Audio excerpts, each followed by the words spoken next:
Hello, everyone. I'm Shayan, the president of Earthquake Engineering Research Institute, ERI student chapter at Johns Hopkins.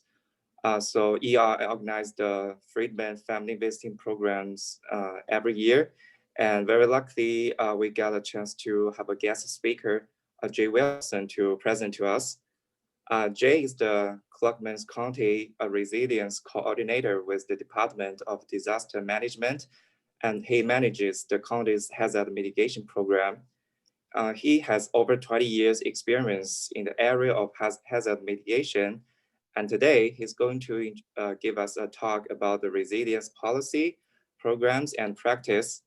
During the lecture, if you have any question, please feel free to leave them in the chat box, or you can raise your question during the Q&A session.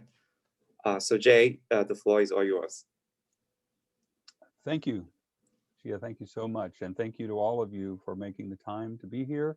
I'm honored, very honored that you selected me to share my experience with you as an EERI member and as an emergency manager in the earthquake field.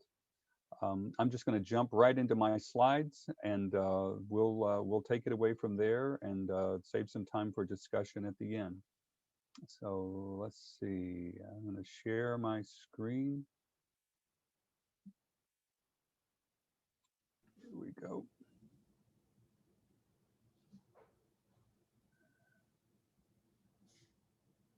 Can everyone see these slides? Yeah, it looks good. All right.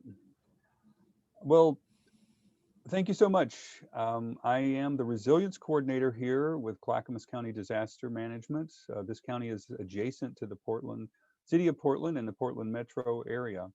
And we've had a very busy year last year, both in having an emergency response to COVID that began on February 28th as one of the first cases in the US was identified here. So we've been actively engaged in that. And then we had a very severe wildfire season, historical wildfire season coming out of Labor Day. And our county at one time had evacuation orders for the entire county for that. And so it's been a busy year and a learning period for us to have wildfires now being front and center as probably the single hazard we're most concerned with going forward. But in terms of this today, we're here to talk about earthquakes. And so I'm first going to give you a little overview of the Friedman Family Visiting Professionals Program and also about EERI. The EERI was established in 1948. I'm not going to read the slides as much as just identify the significance and purpose as we go forward for the importance of EERI as a research organization, and how much it has meant to me and my career development to have relied on their resources as well as becoming a member. And you can see a broad range of scientists and practitioners who are the nature of the people who are members and who also benefit from the work of EERI. Their mission statement is reducing earthquake risk, both by advancing the science and the practice, but also having a multidisciplinary approach to the understanding and having these comprehensive and realistic measures to reduce the effects on people. Why EERI? Because there are a lot of other organizations that are out there, and a lot of these are interacted and interconnected. But like I said earlier, the emphasis is on bridging people and disciplines to have a center of learning, certainly through field work and journals and direct research and applied research, and then leadership too. And that's one area where I've certainly benefited a lot, is the opportunities to be engaged, to step up and be advocates for seismic safety within your field and across other fields as well. I got involved with EERI when I was a graduate student in geography at San Francisco State University, and drew heavily at that time on my graduate research from studies coming out of the Loma Prieta earthquake. Following that, I had worked as a policy analyst in the cities of Oakland and Berkeley when they were adopting liquefaction hazard maps, when they were doing soft story inventories, and trying to translate a lot of that work into policy and very early mitigation planning and strategies for those cities. I relocated to Oregon and became the Oregon Earthquake and Tsunami Program Coordinator for the state, and again relied a lot on the work of EERI at that time for helping the state have a stronger seismic safety policy commission, as well as working with organizations like CREW and WSPIC, the Western Seismic States Policy Council, and the Cascadia Regional Earthquake Work Group. And then they did help provide a stipend for me to attend the 1906 centennial because our office was cash strapped and I had been accepted with 2 presentations, and they were very generous to help me come down and participate and have a strong role in that conference. And then I joined in 2011 and was able to be a member of their Learning from Earthquakes team that went to study governmental impacts and societal impacts. And I've continued to be engaged and involved in policy advocacy and on the planning committee for the Portland National Meeting, and was invited to attend the Central Italy earthquake LFE trip looking at resilience, but I went with a team of engineers and was trying to translate what they were seeing and through the lens of what I was seeing. And then finally in 2019, I was invited to become a lecturer for the Friedman Family Lecture Series, and I feel honored. This will be my 3rd year to participate. Who are EERI members? And we talked about that a little bit before. There's a broad range of disciplines. It's not just engineers. Despite the title, there are so many people who are engaged and involved. And as an emergency manager, I feel honored that I'm able to share my perspective as an emergency manager, but also as a local government emergency official and practitioner, and the types of issues that I'm involved in, and certainly in implementation. And so the role that I have in working with people like engineers is critical, that we have common understandings of what it takes and the nature of getting something from a concept to a policy and implemented through programs and all the way down to the last mile. We all have a role to play that way.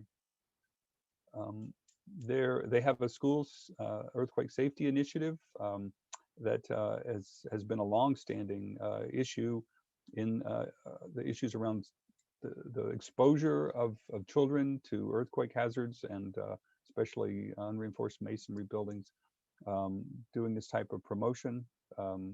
There's a link at the bottom if you want to learn more. And then, of course, I mentioned the Learning from Earthquakes program. Some of you may have already participated or attended, but if you're able to join one, it's a life-changing experience. It's extremely rewarding, it's validating, and gives you a new approach to what you do and a sense of purpose.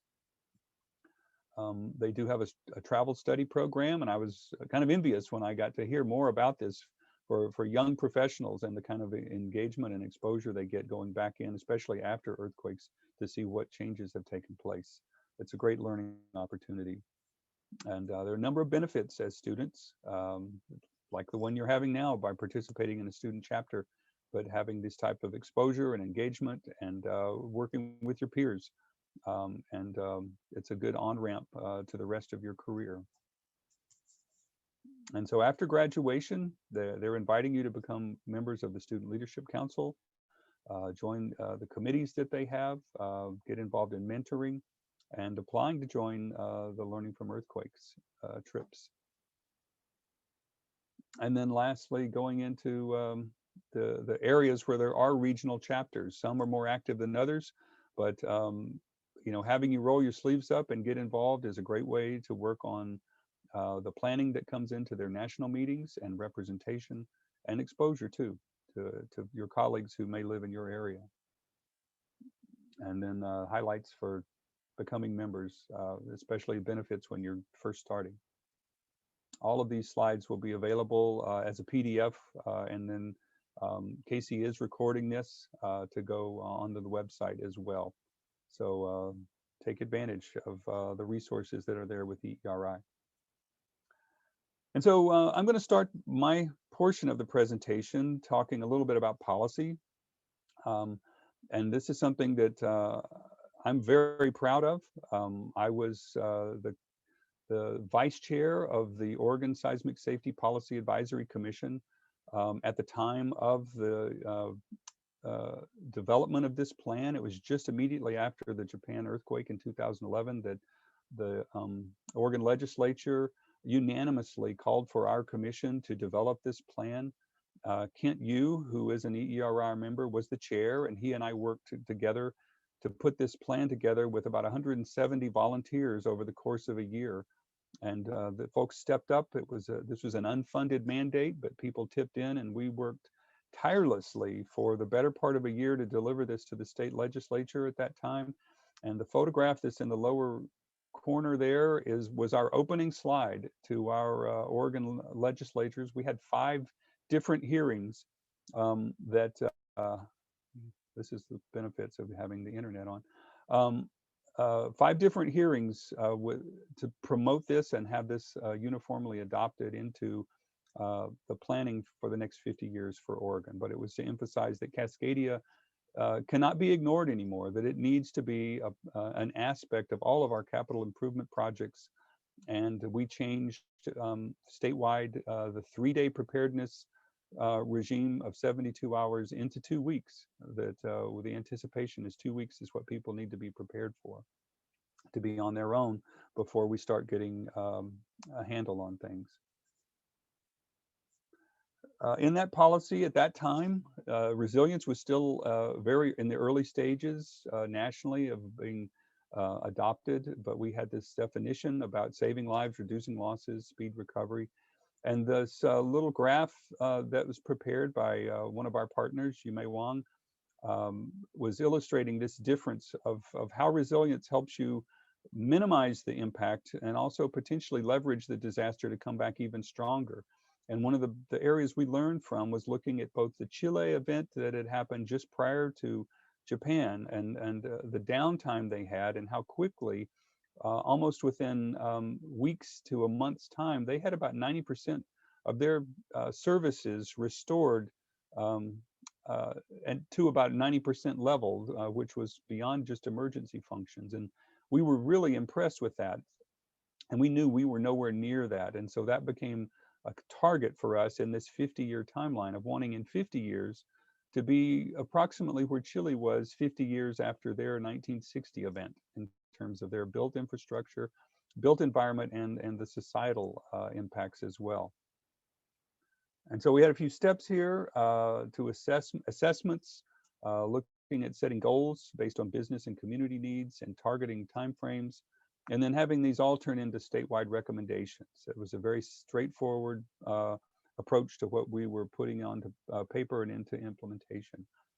We had these 4 geographical zones in our plan that we looked at, with the distance from the fault that's off of the Oregon shore on the far left, and being very generalized for a statewide plan on the nature of the impacts in each of these zones. And for the sake of the report, we really didn't focus on the tsunami impact zone because it would be years before we saw, restoration coming to those areas, similar at that time to what we saw in Japan. So the biggest areas were for the coastal communities outside of the tsunami zone, and the I-5 corridor in yellow, which is where Portland is also included. And what we used was this 2 to 4 week period of time that businesses can tolerate disruption. And that was going to be our 50-year target. How hard and how long is it going to take us to get to a point where we can have the majority of our services restored in 2 to 4 weeks? And then looking at the big assessment was, where would we be right now? And looking at the I-5 area and what we call the valley, it would be really 1 to 3 months. And that's probably an optimistic timeline. And the coast was almost a multiplier of 3 or more months, 3 times that. The big one is drinking water and sewer. And for the valley area in Portland, that was looking more from maybe 1 month to really 1 year in the areas that are outside of the urban areas. And that's just not acceptable for us. And so this is the kind of gap analysis that we did to help us set up our timelines for targets. And this is what those look like. This is a water wastewater chart that's in that report, where we had a time frame of weeks to months to years, and where our desired area of work is versus where we are, and the gap that it's going to take for us to get there. And this helped us have a reality check for our policymakers and for our community expectations as well. They needed to know. We needed to be honest and not pull any punches and saying, this is where we are and this is how much work we have to do to get to where we can achieve these results in a 50-year timeline. And so one of the main findings of the report certainly were that we have all these interdependencies that are very complicated, before typically a lot of earthquake reports would just say, this is what it's going to cost to restore buildings. This is what it's going to cost to restore lifelines. And it's like, well, no, all of these things are interconnected and they all can't be restored independently. They have to be a lot of coordination, both to retrofit them or replace them in advance, but also in an emergency situation. And you have to look at this issue between what's the damage, but what's the impacts to the community that comes from the damage, and what's the value of having these services to the society. And so all of this needed more detailed assessments beyond just this report. And so what I'm going to show you first as a case study is the approach that the water system folks in the city of Portland did. This was their Bureau of Water, and this was their approach to seismic strengthening based on the Oregon Resilience Plan. And I thought for engineers, civil engineers especially, it might be good to see how a department lays out a program and a timeline for tackling a huge issue here. I gave this presentation, and this is only a few of the slides, to the National Institute of Standard and Technology Community Resilience group a few years ago when they were doing a look back after they had put their planning guide together. And I have to thank Michael Sturr, who was in our Oregon Resilience Plan group. He's recently retired from the city of Portland, but he's shared these with me. And so first they had to figure out what their budget was and the duration of time. At this time, it was trying to get this complete by 2017. So it was in the years following the 2013 Oregon Resilience Plan. Is first coming up with a scope and a budget and the timeline of how you're going to work this through. They had 5 tasks, especially starting from the ground. Where do we expect permanent ground deformation due to liquefaction, landslides, lateral spreading? How do we assess the performance of the existing infrastructure there? Try to tie this into modeling what our backbone system would be that we want to come up and running immediately. How is that system going to provide services for emergency preparedness and response? And then how do we develop and prioritize the measures that we need to take to get to those targets? And so first they had to go out and do the studies, build on what they had and what they needed to do to analyze the nature of the soils in the greater Portland area, and what does that mean for the behavior with their in-ground systems. They relied on methodologies that were currently available from MCER, looking at pipeline assessments and fragility studies. And then they use those to model the backbone system performance that they needed to have in service basically within a day or so as a goal from the Oregon Resilience Plan. Then from that, they looked at how do you tie that level of service into the assumptions you have for your emergency planning, getting these things quickly repaired, supporting fire following earthquake emergency measures, and availability of potable water.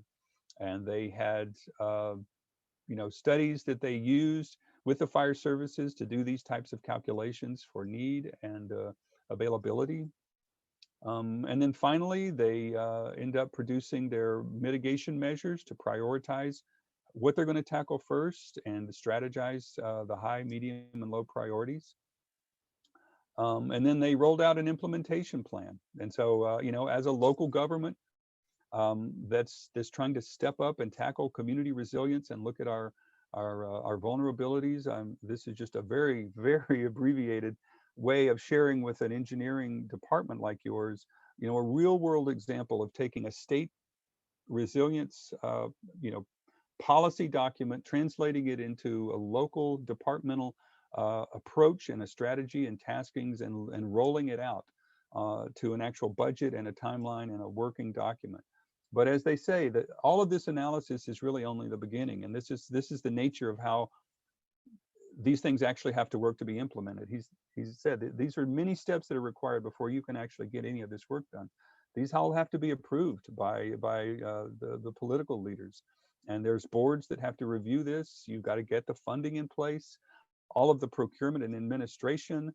There's coordination between different agencies, and then the design, and then there's a lot of public involvement for the displacement that it takes to do this work when you're tearing up roads to do underground work, and permitting, just for example. So this is the way it has to work in the real world to get all of this done. So going from the Oregon Resilience Plan, which came out in 2013, the National Institute of Standard and Technology started under at the later stage of the Obama administration through their climate action policy to have a community resilience plan for the whole country as a national plan. And they modeled it both on the San Francisco Resilient City version and the Oregon version that were two early adopters to this. And I'm showing this slide to emphasize how they took our work and took it further, because ours focused on the built environment. And this national model also really focused on the needs of the community to drive those priorities. And that was one thing we hadn't quite tackled at that time. How does your community actually tell you what the needs are, and how do those get articulated into the metrics for this? And so this single slide was some of the foundational concepts that were a part of the NIST plan. What are the links between the energy and social institutions, or transportation and social institutions? You can't just do these kinds of things in a vacuum. They really have to be based on the needs that then drive what the designs and strategies are. And this diagram from Maslow's hierarchy of needs was a foundational tool for us as a concept. Primarily, a lot of engineers who were resilience fellows that worked on the planning of this all came from disciplinary approaches that were singularly almost around design and construction. And we needed to step back and appreciate what the community's needs are that are based on these levels of survival, safety, and security, and how those needs dictate which systems have to come online first, and how those are interconnected too. So I felt very good that this approach was embedded from the very start into what NIST was trying to do. And so I'm going to shift now to another case study of how not understanding the public's needs in relation to the technical needs of a program and an approach and policy did not work. And you may have heard about this at the last national meeting in San Diego, but this was Portland's dilemma that they had in trying to implement an unreinforced masonry policy and a program over the last few years. We have the highest number of unreinforced masonry buildings on the West Coast. California's dealt with most of theirs over several decades of earthquakes. Seattle and Washington have regular enough earthquakes that they've either lost or managed theirs. They still have a high number in Seattle, but Portland has the most, and we're way behind in dealing with it. And so the city had put together a very ambitious program to start undertaking grant funding and signing and prioritizing buildings. But there was a huge backlash that happened at that time because the property owners of these buildings pushed back. And all of this was happening at a time when we had a lot of people moving in. There was a shortage of affordable housing. People from out of state were coming in and buying funds, or coming in with outside money who've cashed out and then now buying properties and converting them into lofts or more expensive areas. So we were having huge displacement areas in different populations, and especially in people of color and people who didn't have the financial resources to then move back into the housing market. And so both the owners and the tenants had a crisis in the way Portland was trying to approach this. And what that meant was there was a lot of pushback. I mean, and a lot of organizational between these groups to protest and get right in the face of the city council. And I'm just showing you a couple of clips, but the little box at the bottom from the planning manager with the Portland Bureau of Emergency Management, Jonathan Papafimiou, she summed it up. She said, we approach this as a technical issue, which it mainly is in many ways in terms of you have standards to retrofit buildings to. There's funding streams to help you do that. There's a process to lay that out in terms of getting it permitted and done. But they didn't take a step back and say, well, who are we doing this for? And it's the folks who are in the artist spaces who've used these low rent buildings, the small businesses that are in these areas, the low income rental housing, and historical structures too. And a number of these were African American churches. And so suddenly the tables turned, and this looked like the city was being tone deaf to the needs of these people. And what that ended up being was it went to court, and the judge ruled against the city in the way that they were conducting this. And the city ended up having to shut down the whole program. And this comes from the fact that they were trying to do the right thing on behalf of these people as well as the city's needs. But by not taking the needs of the community and engaging them and having them involved in the way you're rolling this out, there were a lot of misunderstandings and assumptions. And what it ended up doing is we're all back to square one. And there's actually a lot of resentment now towards the city for the way this was handled. And so they're going to have to cover a lot more ground now to try and build trust, build a facilitated dialogue between these groups and what the city's long-term aims are to reduce, this huge threat. And these aren't the only building stock that are dangerous. But one area that I want to touch on that I think is a good example of this is the Multnomah County, where Portland is in, embarked a number of years ago, following the Oregon Resilience Plan, in identifying the bridges that are vulnerable across our river, the Willamette River, that runs right through the heart of this city. We've got, I think, 12 or 13 bridges in this city, and most of them, should I say, all of them are built without modern standards. I think our latest bridge was completed. We had two that were completed within the last 5 to 10 years, but even they, I think, are still mostly meeting current codes, but may have liquefaction issues around the approaches. But this particular bridge is one of our prime emergency lifelines that runs through the heart of the city and our downtown, the Burnside Bridge. And it was built, the current bridge was built, I think, in the 1920s. It's a drawbridge. And so they put together an approach for identifying the vulnerability for the city, but from the very get-go, it was a public engagement campaign to have open houses and bring people in and establish a stakeholder committee with the community to provide feedback on this. And I titled this slide, "The Science versus the Art of Resilience," because the science is really, it's square. It's a known, it's the way that you approach doing this is very formulaic, and you have a range of bridge designs. This was another slide showing a number of different considerations they had for alternate crossings. And this was one of the places where they started. But the art of how you do this, how do you engage the community? How do you listen? How do you allow them to share their concerns and have an open discourse of agreement, disagreement to resolve on a method to make this decision and to get to where you want to go? And I think that's more of where this is something that takes a lot more nuance and flexibility and frankly a multidisciplinary approach to get to where you actually meet your needs and also serve the people that you're working for. And so here we are. This slide's just coming up with the latest area where they're at for early February, is they've settled on, I think, 1 or 2 design standards, and they're having another open house. This is all still a work in progress, but I think it's been very successful.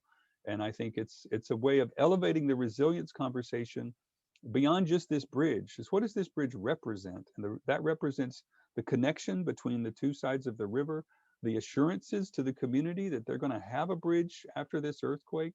And in fact, now they're going to get a modern bridge that actually has more efficiency for alternate routes like mass or light rail, bicycling, greater pedestrian access. And so this is where a disaster issue translates into a much more enhanced opportunity for a community to have a better bridge today that is going to deliver services after the earthquake rather than waiting for the earthquake to take it down. And now when you need it most, it's gone, and it's going to be more expensive and more time consuming to replace it. Replacing it before the earthquake is the better way in so many ways for that time and for now as well. And then rounding this out, I have a couple of examples from two of my learning from earthquake trips that I wanted to share. And there's so much. I mean, all of these slides each could have its own presentation. But I wanted to try and bring something back from both of these trips to share with you as engineers, things that impressed me, that left an impression on me. And one of them, going to Central Italy in 2017, we went in May, and the earthquake sequence had started that summer before and continued over the course of 4 months or 5 months. And these series of different sequence, or I should say segments, fault segments were rupturing, and then these long duration periods of aftershocks. And these small mountain villages up there, almost all are stone masonry. When we finally got there in May and were touring through the area, I took scores of pictures of these emergency shoring structures that their fire brigades had put in. Their fire departments have these technical engineers that are on staff to come in and quickly, I called it improvisation, but they're not. They have standards and testing that they do for the methods that they come in to build all the shoring to hold up these multi-hundred-year-old, not just houses, but the backbones of their civilization and their culture are the churches and the public meeting places. And this issue, as the title says, about the cultural authenticity of these areas. Their sense of identity, their sense of place is so tied to their cultural history and the preservation of these structures that if they lose them, they can't replace them. They can build a new building, but that new building isn't representative of their past, of their history, of their identity. And so the need for them to quickly be able to save and minimize the aftershock sequence damage that comes after these earthquakes. And they have this down so well. And as I had said earlier on the call, one of the things I've tried to do when I've been in these situations is actually interview people and use their interviews in my presentations to talk about what it is they do. And this gentleman, Ciro Del Vecchio, he was an engineer on our team, and we stopped at one of these buildings, and I asked him, I don't have the video here because I didn't want to risk it running it over the Zoom call, but he gave me a really detailed explanation about the nature of how they assemble these materials and put them up, but that these have been tested. And many of you may already know of these because I think that FEMA and the United States has these as well, but they have their own shake table testing for these reinforced shoring methodologies. But the point is that the issue is to save their building stock that represents their culture and their sense of place and their people. And so it's an interesting construct when you've got buildings that are hundreds of years old, and you look at the United States, and it's like, what buildings would we target? You know, we've seen the National Mall with the Washington Monument, and after the earthquake a few years ago in Virginia, and the time it took to take care of that building and go in and work on it, as well as the National Cathedral. Those would be examples of this kind of thing. But this is all done on a community-wide scale and in scores of communities all over at almost happening simultaneously. So the level of investment, the training, the commitment that's there is so impressive to me, and the singular ability for these communities to realize the importance of this. And so as engineers, I think you might appreciate the nature of how your work ties into community identity, community values, that sense of place and heritage, and the role you play in helping to preserve that and restore that. To me, it was profound. And then lastly, I couldn't not talk about the Japanese earthquake. We're approaching the 10-year anniversary of that event in March coming up. And this was the trip that I would say in some ways changed my life. Not that I saw things any differently, but it just reinforced why I do the work that I do, and gives me a strong sense of commitment in why this is important.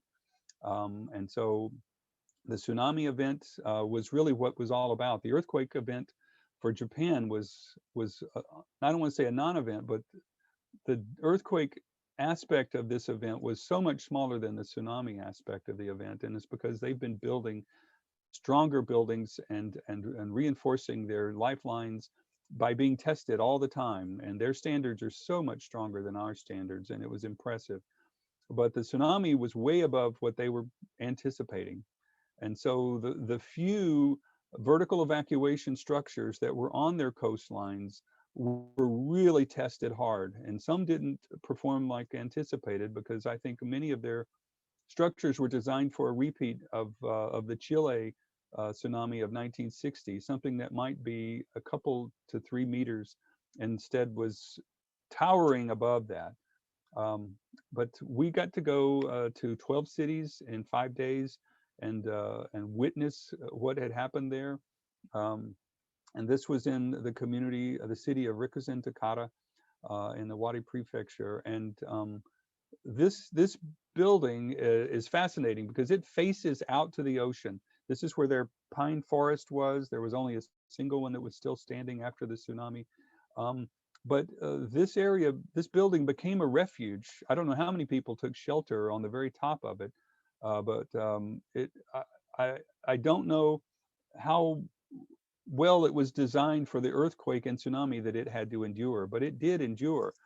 But the point is, if you're working in the world of tsunami vertical evacuation, design, construction, and planning, I would just say there's so much more involved than only the design standards you're building these things to. How does this structure tie into the value of that community, the day-to-day life, the meaning that it brings to the community? I mean, this is a viewing platform for the coast. It's actually kind of an idealized design standard, but is it tall enough? Is it strong enough to withstand? And the reason I say that was this was before I climbed up this structure, and you can see about halfway up there's a whole mass of netting and buoys that got hung up in the walkway, and that's probably close to where the water line was, if not a little bit higher. But many of these towns had inundations that came in during the night. It snowed overnight as people were protecting themselves on the top of these structures, and they had to survive. It was not a safe place to be. It was a place of refuge, and that's why I call it that, because you're actually isolating yourself in the deepest portions of this hazardous area. And taking refuge there means you're going to be exposed to all the aftershocks, to the deluge of tsunami, inundation, and debris, and possibly fire, possibly chemicals, any number of hazards that are really going to challenge the integrity of this building that you put yourself in. And so after I walked to the top of it, I walked on the inside of it. And this was this wall that was on the inside of the building. I just walked to the ceiling of.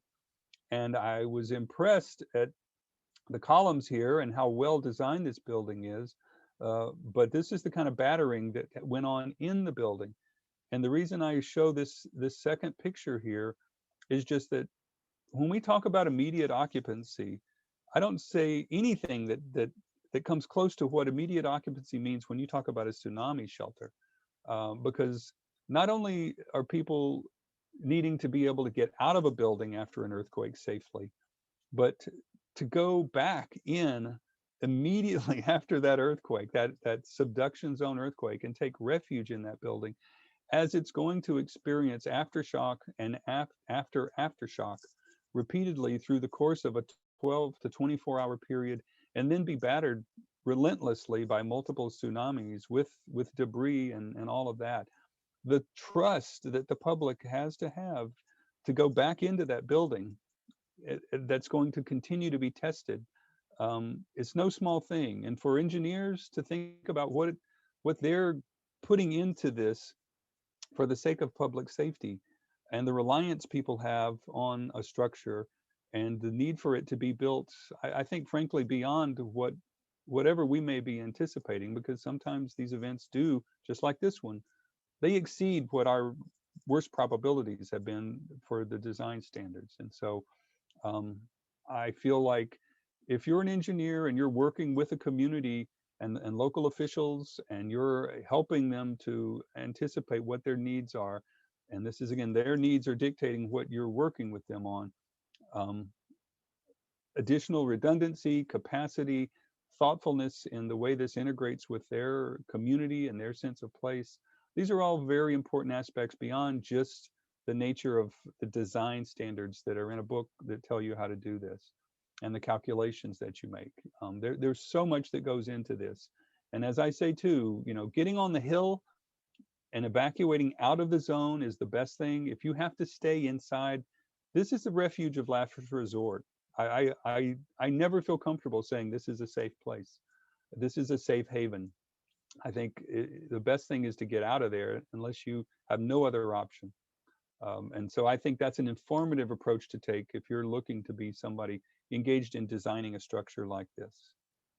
And so in conclusion, going from policy to programs and right directly into practice, resilience is this cumulative area of how does the work that we're doing translate not just to mitigating risk and mitigating it at a building by building basis, but how does it translate, how does that resilience and mitigation translate into the overall health and welfare of a community, and how invested is the community in these practices? Does it elevate the meaning of this work? Does resilience impart a sense of investment and identification and belonging? Because when you talk about that bridge downtown in Portland, I feel like the assurance that that bridge is going to be there helps people feel more secure and more well-connected and more trusting that the government's looking out for them, and that I'm invested in the government making these decisions. It's an area as a local official that I walk in a lot of political will and public will, and how they each shape one another and help to build to a step forward that gets us out of where we are in terms of having inherited vulnerability in so many of our systems that were pre-earthquake code in the first place. And so with that, I'm going to back out and open this up. We've got quite a bit of time for discussion and questions, and I welcome to have an opportunity to talk to you as a non-engineer in a capacity that maybe some of you haven't worked in or thought of before. And I'm going to stop my screen share.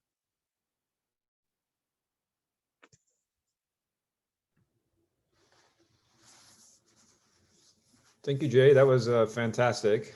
So Ben Schaefer over here. I'm the ERI connection for the department, the faculty connection.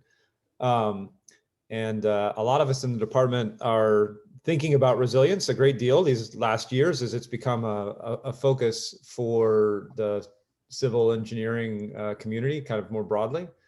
And you gave a lot of really nice perspective. The unreinforced masonry Portland example, I guess I'd only sort of heard the ghost of that. I'd never really heard the full story. It's really fantastic.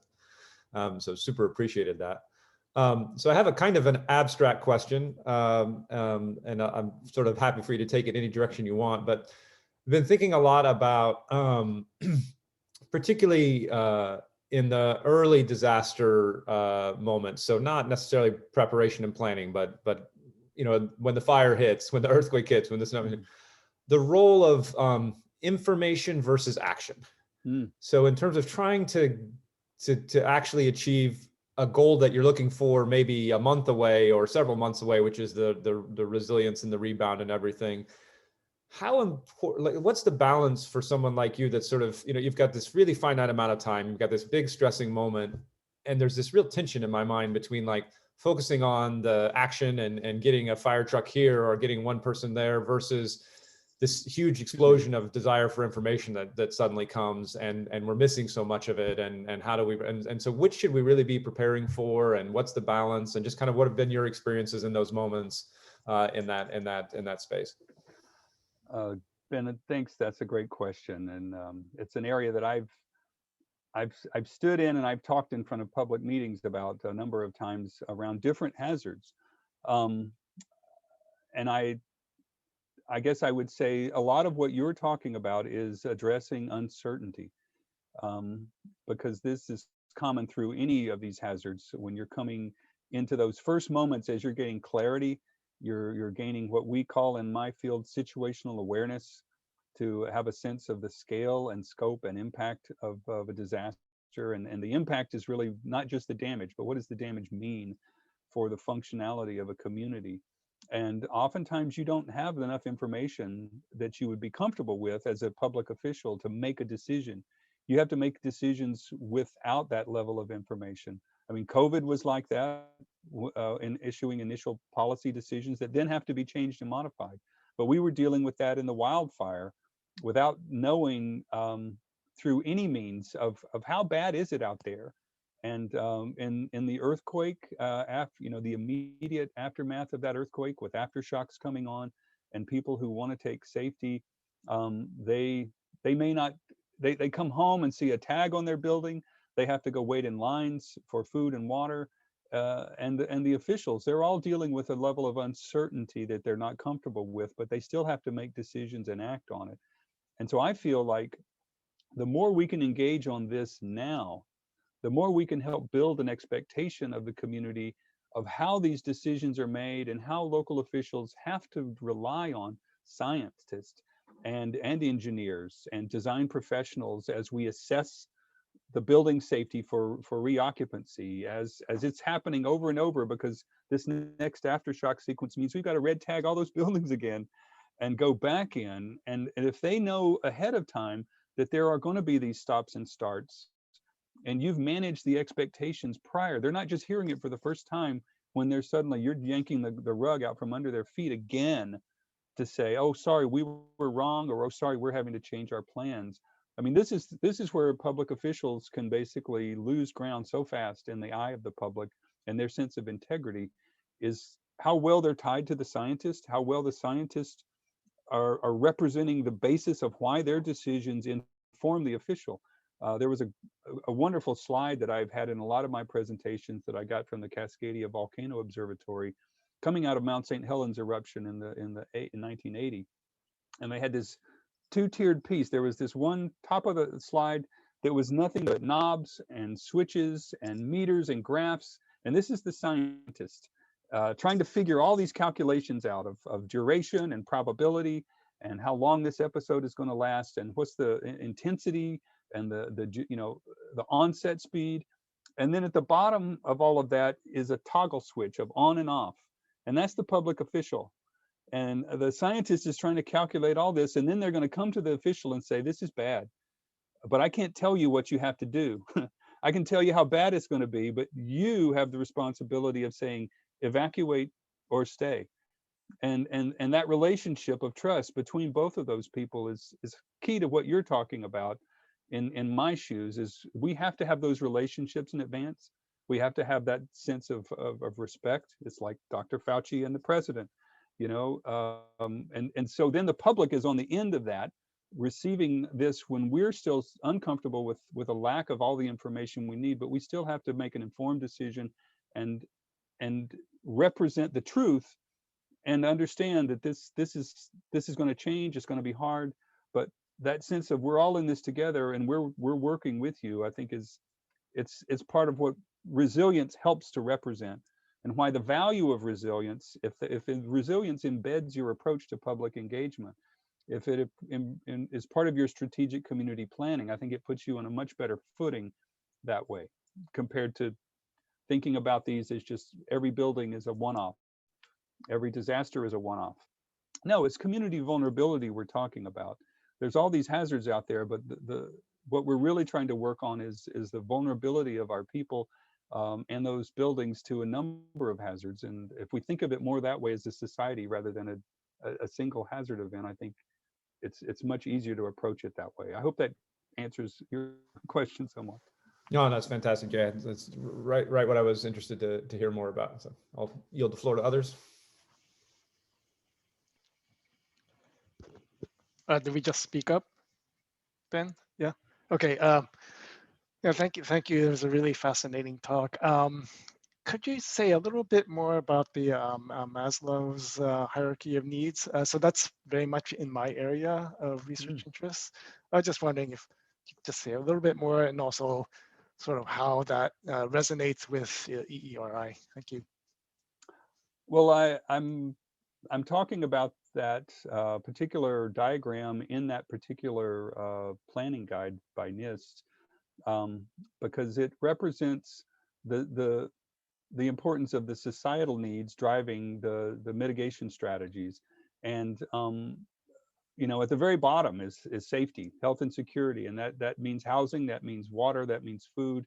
You know, we were trying to translate kind of the concept into a tangible need that the community is looking at. And so if you're strategizing a priority in recovery, immediate response, I guess, and then recovery, this transition, people need shelter before they may need housing. People need emergency water supplies.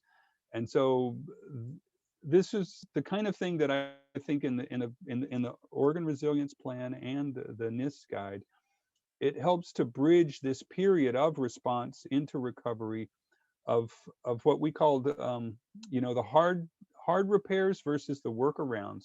You may have to lay overland water lines to provide water before you can go back underground and repair the pipes, because the need is there for people to have health and security.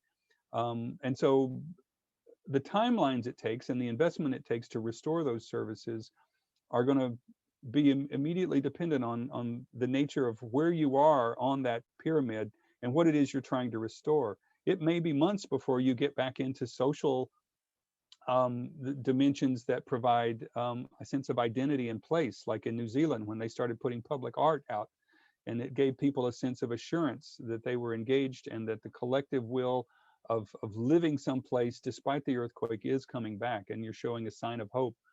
But first you've got to meet these other needs, and you can't really go any further until those needs are met. And so there were several people who were fellows at NIST.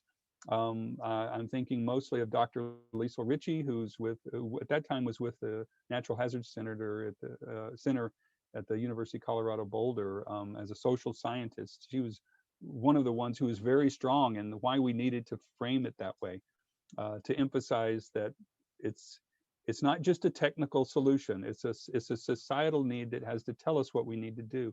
Just like the folks in Portland who are afraid of being kicked out of their brick building and then not having a place to live because the retrofit's going to save you, but now you can't afford to live there anymore. And to them, it's a form of gentrification rather than being a solution to an earthquake problem. Thank you very much. Yeah, we can talk about that more when we meet this afternoon. But Oh, certainly. A very nice talk. Really interesting. Thank you. Thank you.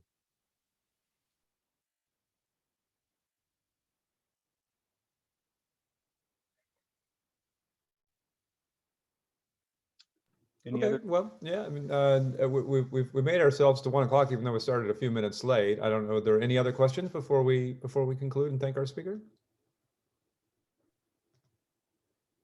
All right, well, I know we all have discussions lined up this afternoon, so I look forward to going a little bit deeper on some of the details and some of the anecdotes. Really fascinating stuff, and appreciate you taking time out of your day to share with us. And you see by the screen, by the time we got you full on into your talk, we found the full group of people. So it took us a little while with the links, but we certainly got there. So Jay, thanks once again.